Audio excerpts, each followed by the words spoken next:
FIFA world cup 2022 शुरू होने वाला और ये कतर में होगा, बट पूरी दुनिया में बायकॉट कतर 2022 के नारे लग रहे हैं। बहुत सारे लोग चाहते हैं कि फीफा 2022 को बायकॉट किया जाए। यहाँ तक कि कई प्लेयर्स ने भी कतर के खिलाफ एक तरीके से प्रदर्शन किया है। तो एक्चुअल में ऐसा हो क्यों रहा है कि इतने पॉपुलर गेम को, इतने बड़े इवेंट को लोग बायकॉट करने की कोशिश कर रहे हैं? और क्या इसमें गलती फीफा की है या फिर कतर गवर्नमेंट की? देखो, वैसे तो फीफा फुटबॉल का सबसे बड़ा ऑर्गेनाइजेशन है, बट फिर भी ये फुटबॉल के रूल्स नहीं बना सकता, क्योंकि फुटबॉल के रूल्स बनाने का काम इंटरनेशनल फुटबॉल एसोसिएशन का है और फीफा उसका सिर्फ एक मेंबर है। अब ये बात किसी से छुपी नहीं है कि फुटबॉल वर्ल्ड कप कितने ज्यादा पॉपुलर है। जैसे 2018 के रशिया फुटबॉल वर्ल्ड कप को 1 बिलियन से भी ज्यादा लोगों ने देखा था। अब पॉपुलैरिटी इतनी ज्यादा है तो रेवेन्यू भी बहुत ज्यादा होगा, और इसीलिए सारी कंट्रीज लड़ाई करती है कि प्लीज फुटबॉल को मुझे होस्ट करने को मिल जाए। जो भी कंट्री होस्ट करेगी वो खूब पैसा कमाएगी, टूरिज्म से और भी बहुत चीजों से। और बस इसी चीज की वजह से हमें 2015 में फुटबॉल का सबसे बड़ा स्कैंडल या स्कैम देखने को मिला। तो इस स्कैम में एक्चुअल में हुआ क्या? बात ये थी कि इंग्लैंड चाहता था कि 2018 का वर्ल्ड कप उसको होस्ट करने को मिल जाए, और यूएसए चाहता था कि 2022 का वर्ल्ड कप वो होस्ट कर ले। बट हुआ कुछ और ही। 2018 का वर्ल्ड कप रशिया ने होस्ट कर दिया और अब 2022 का वर्ल्ड कप कतर होस्ट कर रहा है, और यही एक बहुत बड़ी प्रॉब्लम की बात है। देखो, बात यह है कि कतर एक बहुत ज्यादा गर्म जगह है। वहां पे आए दिन हीट वेव्स तुम्हें देखने को मिलेंगी, इसीलिए कतर के फुटबॉल ग्राउंड्स में तुम्हें बड़े बड़े एसीज देखने को मिलेंगे। ये नॉर्मल एसी नहीं है, ये आउटडोर एसी है। तो तुम सोच सकते हो कितने ज्यादा पावरफुल होंगे, क्योंकि होता क्या है कि इतनी गर्मी में हीट स्ट्रोक बहुत ज्यादा आम बात हो जाती है, और स्पेशली प्लेयर्स के लिए, क्योंकि उन्हें कंटिन्यूअसली खेलते रहना पड़ता है। इसीलिए तुम नोटिस करोगे 2010 का वर्ल्ड कप, 14 का वर्ल्ड कप या 18 का वर्ल्ड कप, सारे वर्ल्ड कप जून या जुलाई के महीने में तुम्हें देखने को मिले थे। बट सिर्फ इस साल का वर्ल्ड कप तुम्हें नवंबर दिसंबर के महीने में देखने को मिल रहा है। बेसिकली इसको पोस्टपोन करके सर्दियों में कर दिया ताकि ज्यादा गर्मी ना हो, और इसी वजह से फुटबॉल की दूसरी लीग्स को बहुत ज्यादा नुकसान देखने को मिला। स्पेशली यूरोपियन फुटबॉल लीग्स को बहुत ज्यादा नुकसान हुआ है, क्योंकि अब प्लेयर्स ही नहीं है। प्लेयर्स को फीफा खेलना ज्यादा जरूरी है, ऐसे लीग्स में तो आएंगे नहीं, तो एकदम से डेट्स चेंज करने से बहुत ज्यादा प्रॉब्लम होती ही है। अगला पॉइंट है होमोफोबिया। देखो, होमोसेक्सुअल लोगों के बारे में तो तुम जानते ही होगे कि लड़का लड़के को पसंद करता है, लड़की लड़की को पसंद करती है। अब यही होमोसेक्सुअलिटी को कतर ने एक्चुअल में बैन कर रखा है, और बैन से मेरा मतलब है कई रूमर्स ये भी है कि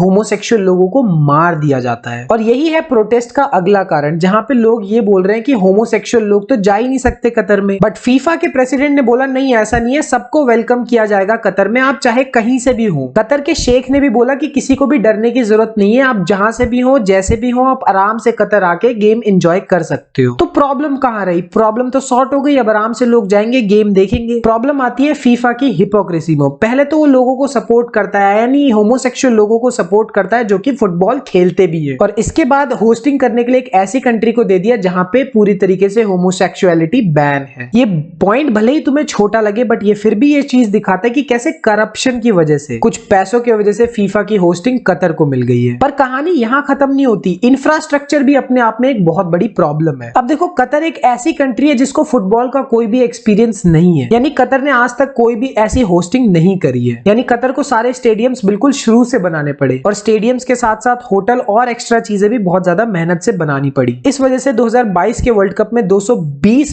बिलियन डॉलर्स का खर्चा आया है। तुम पुराने 7 साल के भी अगर वर्ल्ड कप का खर्चा जोड़ दोगे तो भी वो इससे बहुत ही छोटा नंबर बन के आता है। और कमाल की बात यह है कि 2022 का जो वर्ल्ड कप फाइनल है, जिस जगह पे वो होना है वो जगह एग्जिस्ट ही नहीं करती। मतलब पहले वो जगह बनाई जाएगी, फिर वहां पे फाइनल देखने को तुम्हें मिलेगा। तो इतनी कहानी के बाद हमें समझ में आता है कि करप्शन की वजह से सारी नौटंकी हमें देखने को मिल रही है। बट मेरा नेक्स्ट पॉइंट ही सबसे बड़ा रीजन है कि मैं खुद नहीं चाहता कि कतर में वर्ल्ड कप हो। उसको समझने के लिए जरा इस स्टेडियम को देखो, कितना सुंदर ये स्टेडियम है। अब इस स्टेडियम को शेख लोगों ने तो बनाया नहीं होगा, ऐसे मजदूरी के लिए तो वर्कर्स ही लगते हैं। और यही आखिरी पॉइंट है कि ये वर्कर्स की डेथ सबसे बड़ा एक प्रॉब्लम है। देखो, बात यह है कि इंडिया, पाकिस्तान, बांग्लादेश और नेपाल से बहुत ज्यादा चीप लेबर तुम्हें देखने को मिलेगा, और यही सस्ता लेबर ये सारी गल्फ कंट्रीज उठा के अपने देश में लेकर जाती हैं, और इनकी लिविंग कंडीशंस बद से बदतर होती हैं। ऐसी जगह जहां मैं और तुम 1 घंटे भी नहीं रह सकते, इन लोगों को पूरी अपनी जिंदगी ऐसी जगह पे गुजारनी पड़ती है। और यही सबसे बड़ा कारण है कि लोग एक तरीके से प्रोटेस्ट कर रहे हैं इसके अगेंस्ट, कि भाई हमें वर्ल्ड कप देखना है, ठीक है, बट ऐसे लोगों को परेशान करके नहीं देखना है, लोगों से स्लेवरी करा के वर्ल्ड कप नहीं देखना है। क्योंकि इस वर्ल्ड कप के चक्कर में 6500 माइग्रेंट्स की डेथ हुई है कतर में, जिसमें सबसे ज्यादा 2711 लोग इंडिया से मरे हैं। तो वही यार, किसी से स्लेवरी करा के, किसी किसी को ऐसे मार के एक वर्ल्ड कप एंजॉय करने का कोई पॉइंट ही नहीं बनता। बट फिर भी तुम्हें क्या लगता है, कमेंट्स में लिख के बताओ।